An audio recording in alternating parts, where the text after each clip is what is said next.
1936 e 1943, calcúlase que preto de 6.000 homes estiveron presos na illa de San Simón, campo de concentración e de exterminio durante a Guerra Civil e os primeiros anos da dictadura franquista.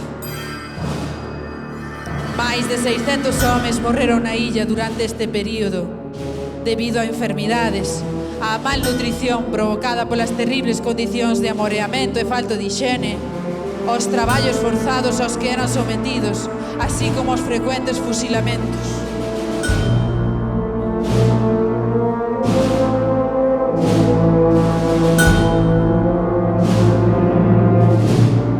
Na contorna, creouse unha rede de axuda, persoas xenerosas e valentes que decidiron arriscar a propia vida por axudarlles aos presos, levando roupa limpa e comida, mantas, medicinas e cartas dos familiares.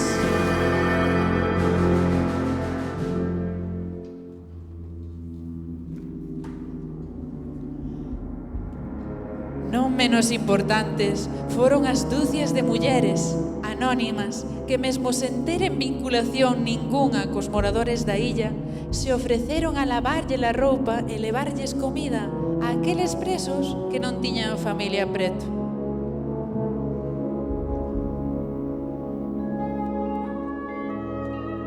A estas mulleres coñecémolas como as lavandeiras de San Simón. Mulleres que fixeron de lavar a roupa un acto de resistencia, de rebelión, de liberdade.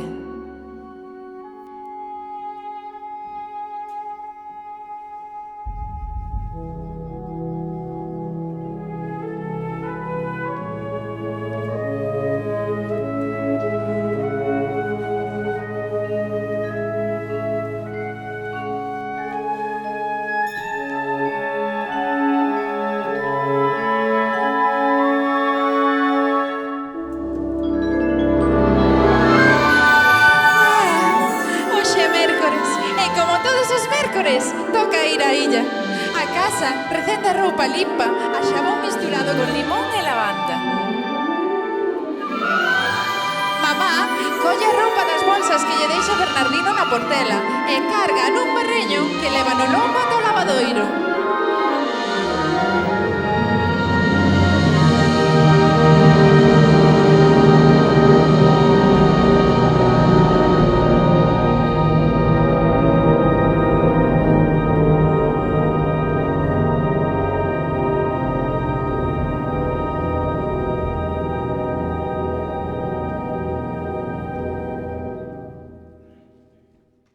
Mamá vai ao lavadoiro moi cedo.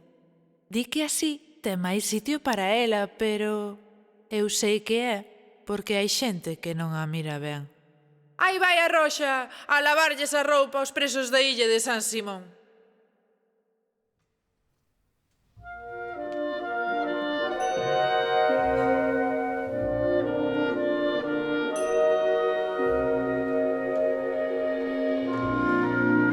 Os mércores tamén recende a empanada acabada de enfornar. Cando mamá ten a roupa arrombada, ponse a amasar e a preparar o amodo cos chocos fresquiños que lle traen os mariñeiros. Eu desexaría que a empanada fose para casa, pero mamá repite unha e outra vez que temos que compartir cos que teñen menos que nós. Aínda que nós teñamos xa ben pouco. Para que non me anoxe, dame un bico e as cunchas dos chocos, coas que fago barquiños con mensaxes secretas. Quizás algún día, mesmo un deses barquiños sexa quen de atravesar o océano para toparse con papá. Podo ir contigo hoxe? É a pregunta que fago cada mércores e que ten sempre a mesma resposta. Non, esa aínda moi pequena. Ela teima que xa entenderei cando sexa maior.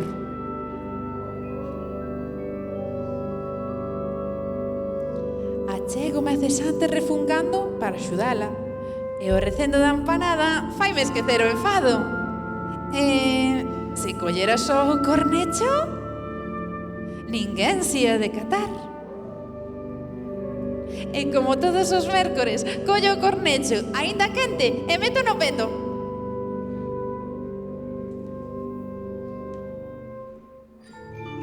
Desde a casa parece que podemos tocar a illa coas mans. Pero as cousas non sempre son como parecen.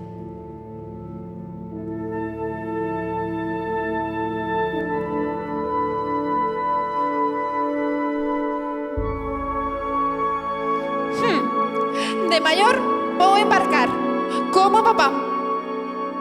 Mamá di que estou tola, que o traballo no mar xa é perigoso abonda, aínda dispoñendo da fortaleza necesaria para afrontalo.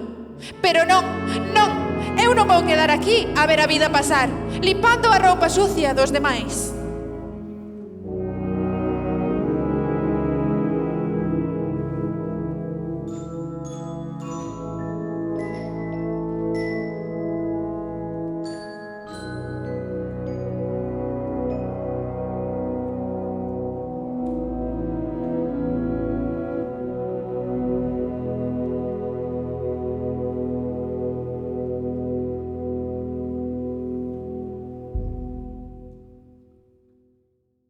Ti tamén vas á illa?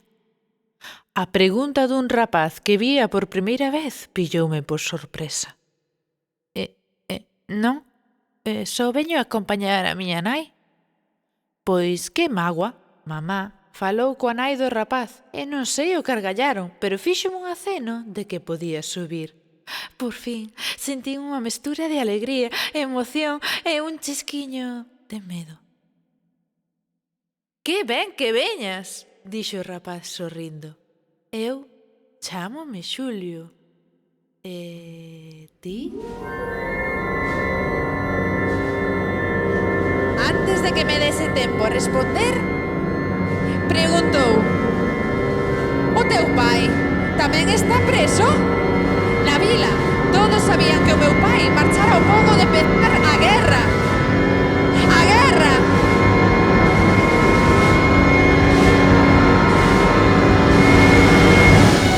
Gardo nunha caixa os recortes de xornal que falan da guerra, por se nalgunha das fotos aparecese papá.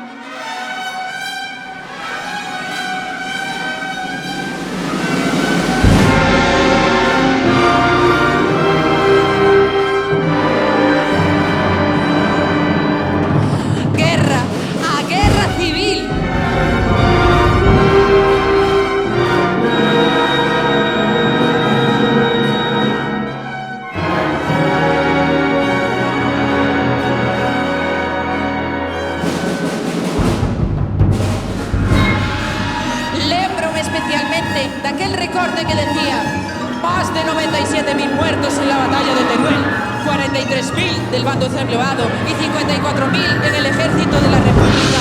Tras más de 70 días de combate, una auténtica masacre.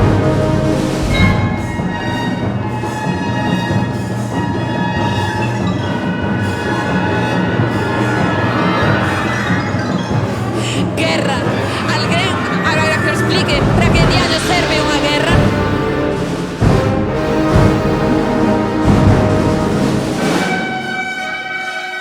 Ao pouco, Faustino berrou que xa chegáramos e amarrou a buceta.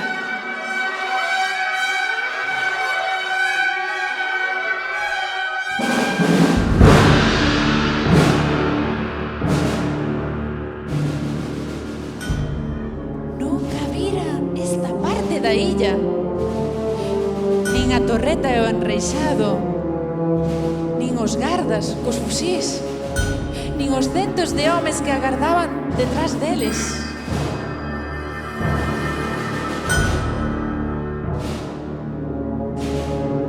Nunca vira o campo de concentración, non o campo de exterminio.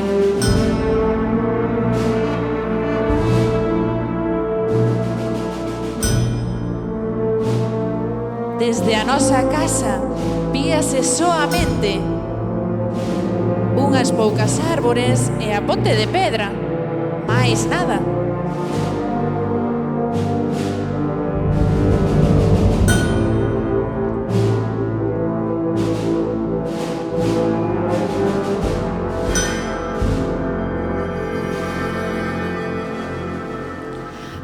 cousas non sempre son como parecen. Sentamos nunha pedra no peirao, vendo como Xulio e a nai falaban a través da reixa cun home moi fraco. Ao longo, había máis mulleres e nenos que se amontoaban preto das reixas.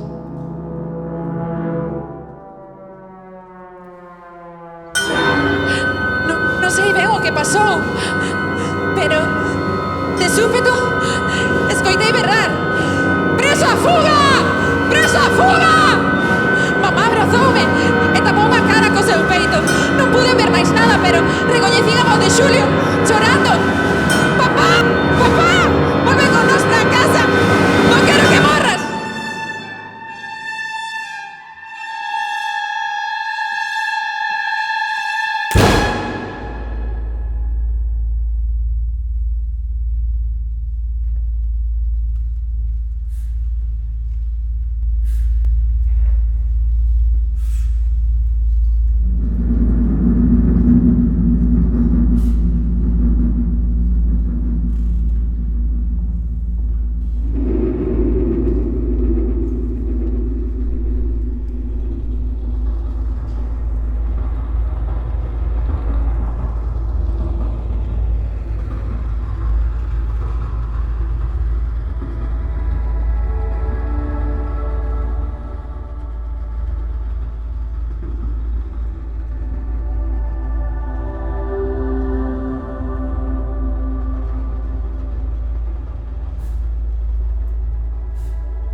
2 de marzo de 1943.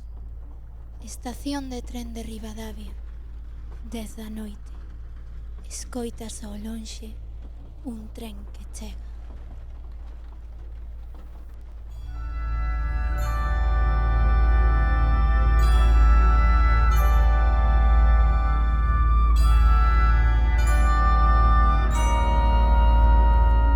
A esta hora só pode ser o tren de Monforte. Este convoi conecta co tren de Medina del Campo. E este co de Irún. E este co de Francia, que percorre unha Europa consumida pola guerra desde 1939. O mundo enteiro ofendido de novo nun remuíño de miseria humana.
En España a guerra acabou, ou iso din tamén, en 1939. Pero nas rúas de Ribadavia, nas de todas as cidades, vilas e aldeas, quedou o medo, quedou a represión e a rabia, a falta de liberdade.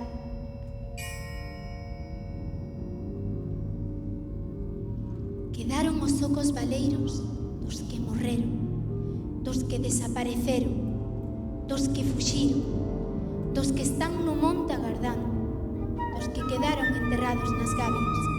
O medo respírase no ar, como se respira o frío da noite, o cheiro da terra mollada pola chuvia dun mes de marzo, no que a primavera non dá chegado.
No convoi ven Abraham Vendallá, fuxindo do terror dos campos de concentración nazis, fuxindo da morte segura que o currala desde hai anos polo simple feito de ser xudeo.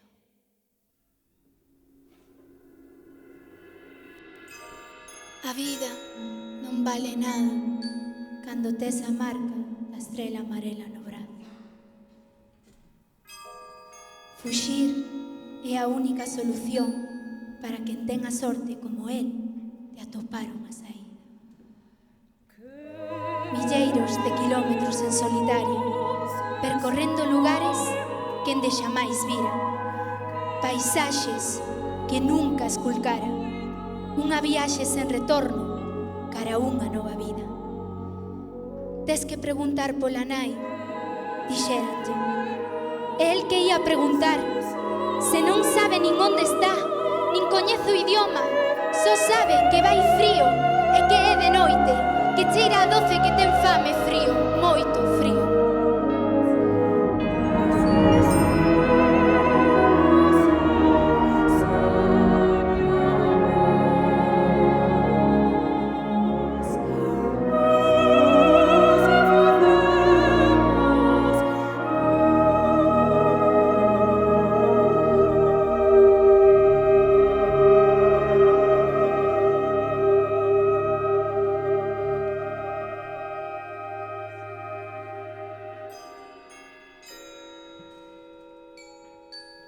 Pero este frío nada ten que ver co dos barrancóns xeados de Auschwitz en Polonia, cos de Bergen-Belsen en Alemanha ou cos de Le Vernet en Francia.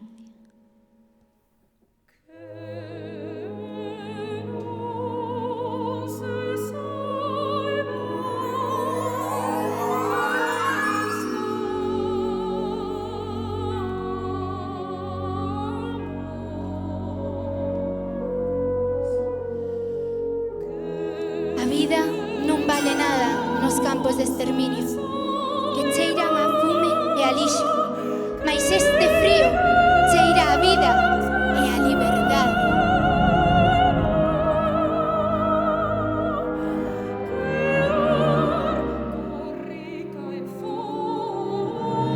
Milleiros de kilómetros en solitario, percorrendo lugares que ende xamais vir, percorrendo unha viaxe sen retorno cara a liberdade.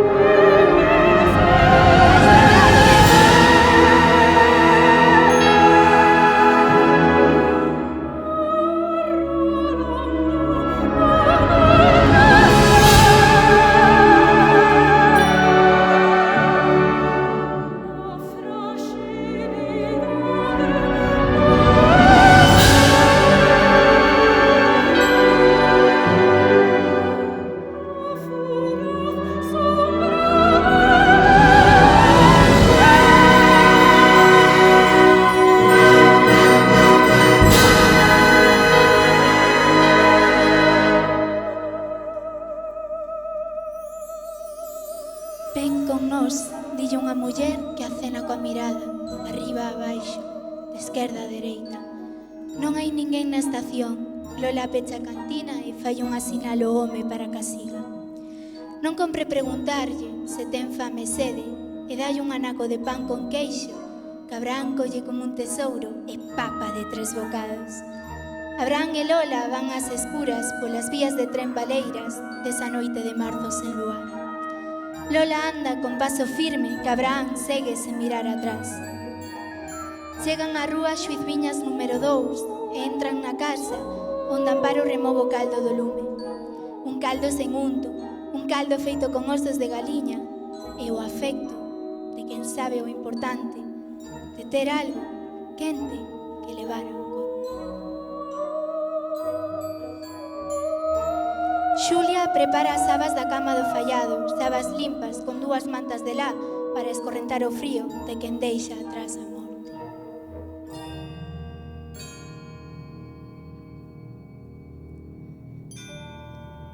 De madrugada, ás 6 en punto, veñen o Calavera ou José Rocha cos seus taxis para chegar a Ponte Barxas, mentres o evangelista prepara os documentos.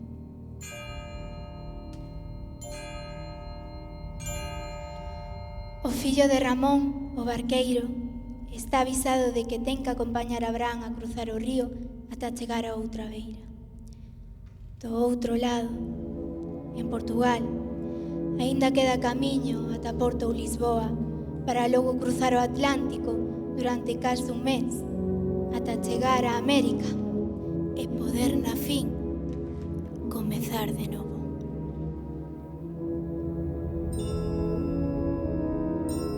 Pasan os días, os meses, os anos. Lola, Xulia e Amparo Touza xunto cos demais eslabóns da cadea burlan a vigilancia, a Garda Civil e a Xestapo. As miradas indiscretas da veciñanza tecen en silencio os fíos da liberdade das máis de 500 persoas que puideron fuxir da morte grazas a elas.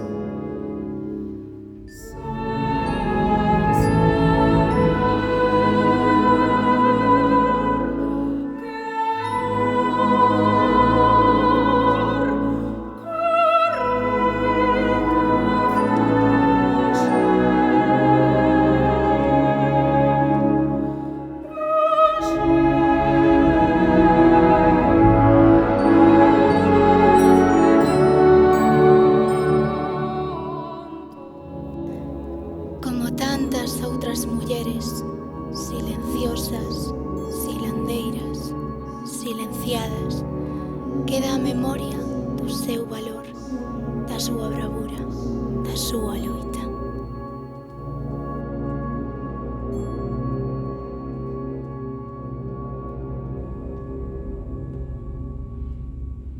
As mulleres somos invisibles como o ar, mais eles non saben nin de lonxe que o ar corrica e foxe, movéndose, ecoándose invisiblemente, arrolando na noite escura, na fragilidade do etéreo, na fugaz sombra da liberdade.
memoria é frágil, como frágiles son as miñas mans de vella.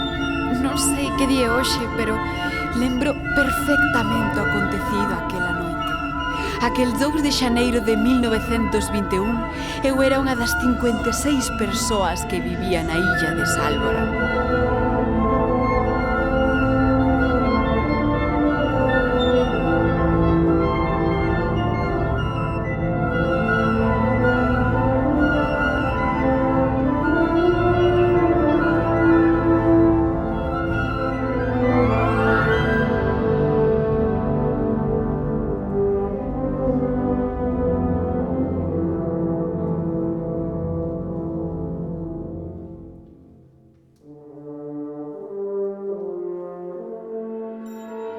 Pasaron 80 anos daquela noite.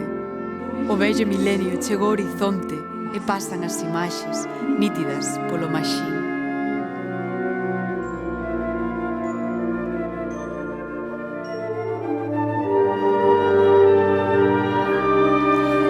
Anos, unha vida, e agora, o fin da partida a memoria falla. Que vai ser de min?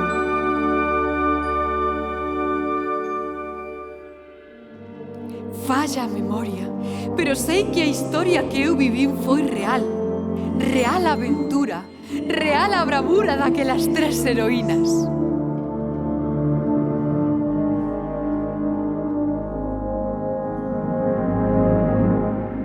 Queredes saber o que aconteceu?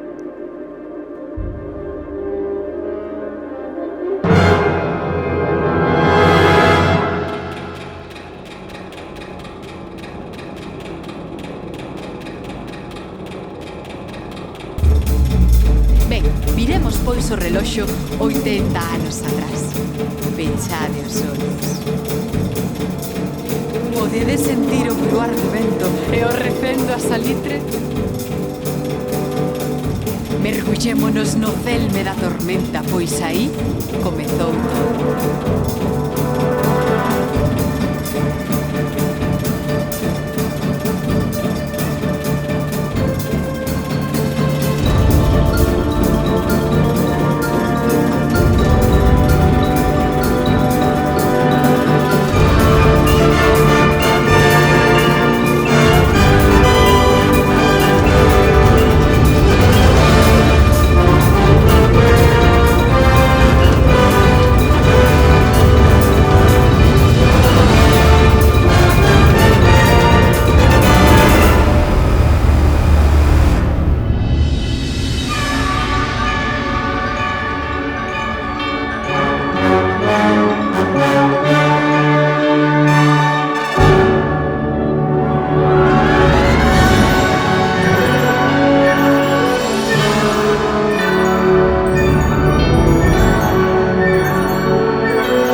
Fixera 6 anos 2 días atrás. Non lembro en que ano estou, pero aínda sento hoxe a mesma alegría que daquela, cando Cipriana me agasallou a boneca de trapo.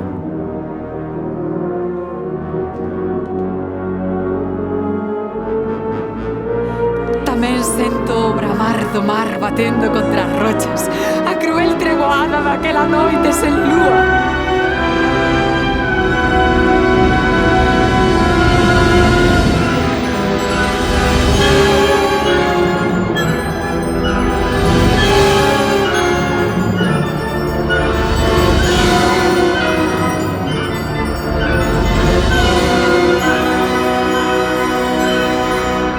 E de súpeto, ¡naufraxio! ¡Naufraxio na illa! ¡Un barco está logo contra as rochas! Sentín a voz de Cipriana, de María e de Josefa que saíron ao rescate. Están tolas! Berraban os homes. Se non sabedes navegar, agardade a mañá! De tolas precisa a noite, de tolas precisa a xente que afoga no mar. De tolas está o cemiterio cheo! Rosma xente de Sálvora vendos marchar. Escoitanse os berros na praia. A memoria é mesta como a néboa do albor, mas lembro perfectamente este olvido do barco que esgaza. Non hai luz de faro que guía a desgraza.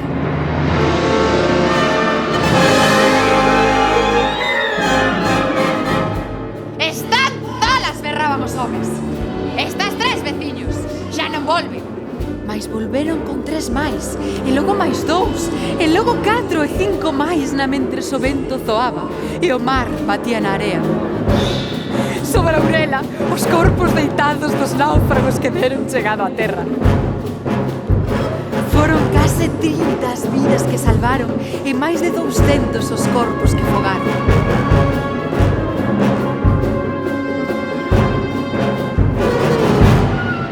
Eu pechaba os ollos coa boneca no regazo, salitre nos ollos con vagas de argazo.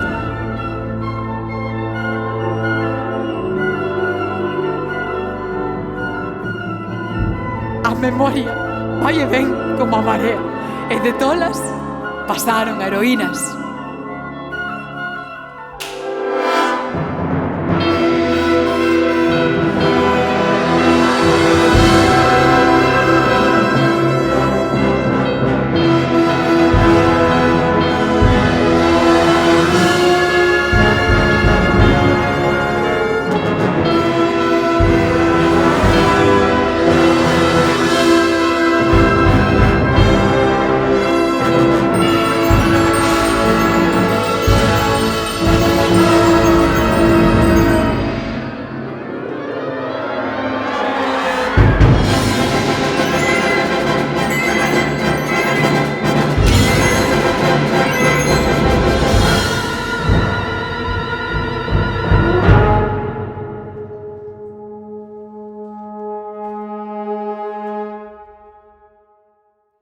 Salvas e palmas para as 3 heroínas de Sálvora.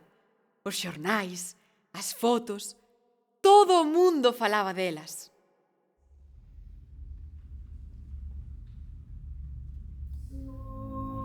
Na illa, a vida seguía. Como segue o mar batendo na area. Como segue o día á noite. Como seguen rotando as mareas.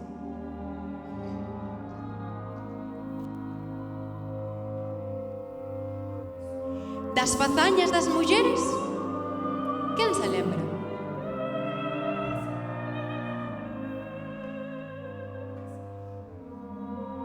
A memoria foxe, como o mar do vento, e dos grandes pastos veo o esquecemento.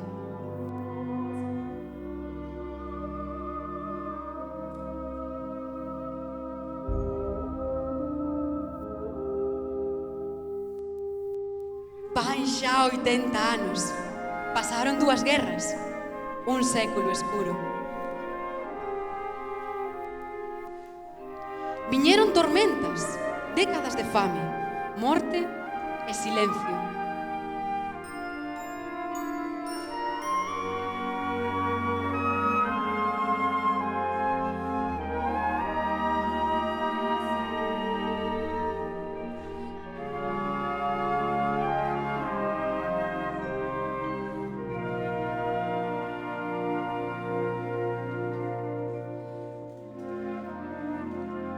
Cara onde voa a desmemoria?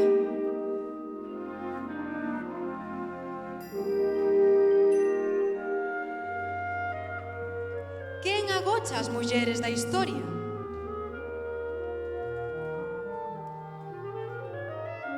Se as lembramos, elas viven. Se as lembrar, como viven as notas da música no ar.